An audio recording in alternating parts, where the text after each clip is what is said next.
Do a walk around of this machine. Let's see here. That might help. Left hand back side, starting at the top. Here's the chip wash system for the face of the spindle. And here's the canister for the filter that coolant. Going out into the cabinet for the cabinet chip wash.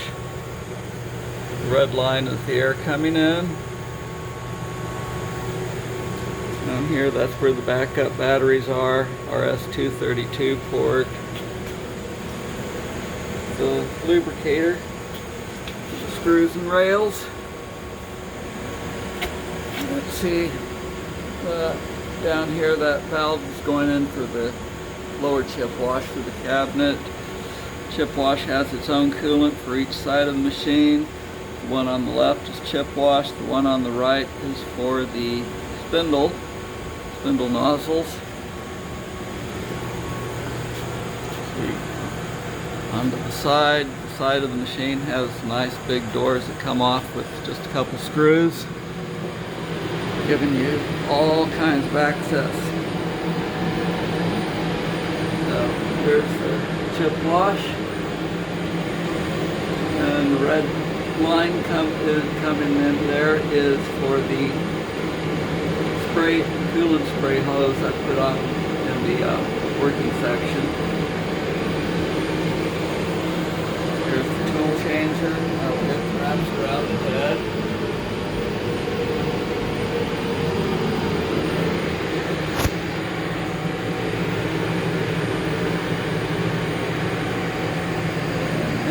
Part about this machine that makes it pretty unique is the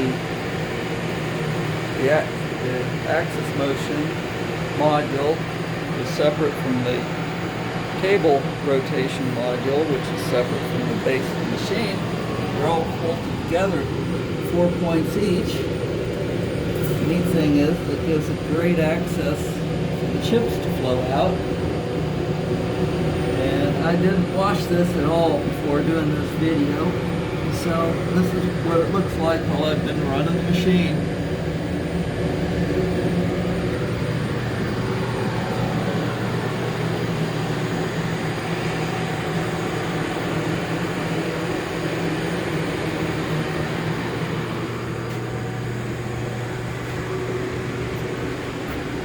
This is where we swap the parts.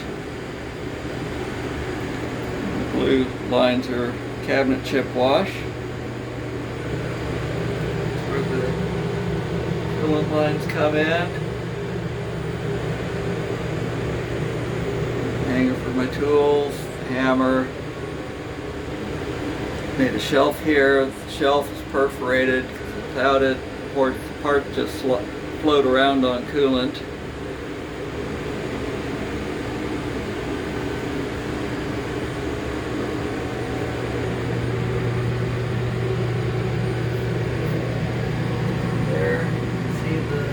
Pillar and sight glass for the oil level for the table.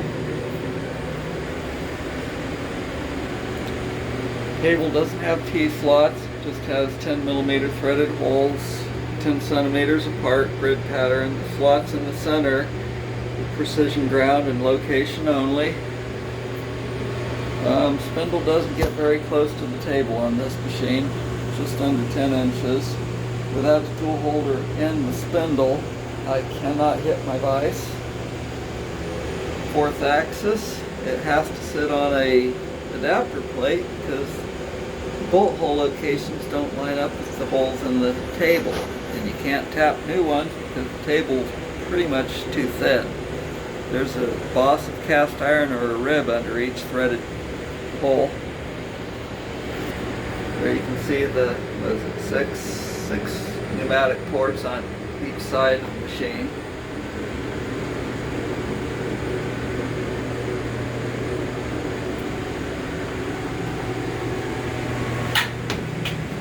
Come around. Here's the control. It's a bit different, but I'm used to Canute and Yaznak and Pedal.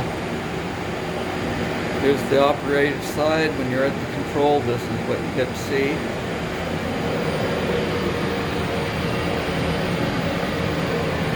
There's the port for the mist collector. The cover covers the top of the machine. Pretty tight.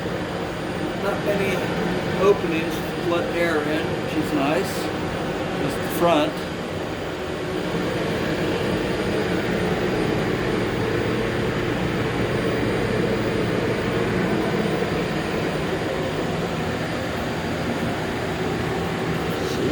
In front of the control. Down here, the MPG plugs in. There's the USB port.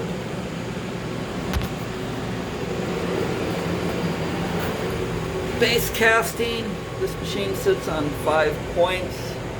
The 2 back points, and then the one in the front, what you use to level it, and then use these 2 front side points to level the table.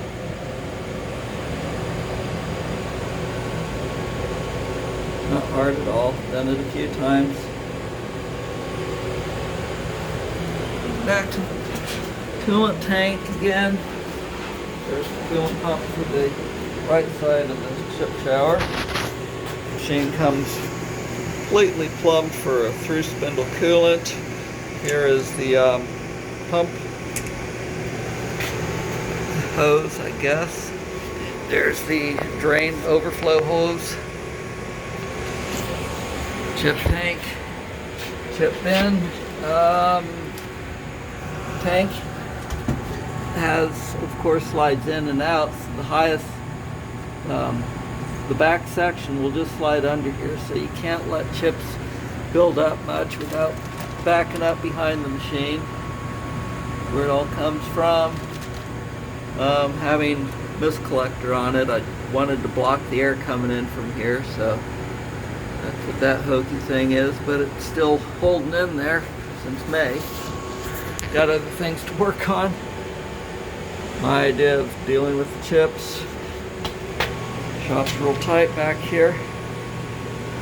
There's the power switch. So, while I'm making the video, I guess I'll do my ventilation system, which I'm very happy with. There you can see the ducting. It's ducted 6-inch ducts to the base of my mist away filter. There's a filter and fan in there. Then gets fed into a heat exchanger. And you can see that line at the very top shaking. Nice way to see if you're in air coming in is balanced with the air going out. You're pushing too much air out and it expands. There's a line coming over to this. Basically, it's a mist collector. It's just a 6-inch centrifugal duct fan I have laying around that I put on because I was getting too much oil mist in the ducts. This thing will, I tested it just sitting on the bench blowing air, no ducts, squirting squirt bottle in it, nothing's coming out the other end no matter what I did. So works pretty well. So I think that's about it. Thanks.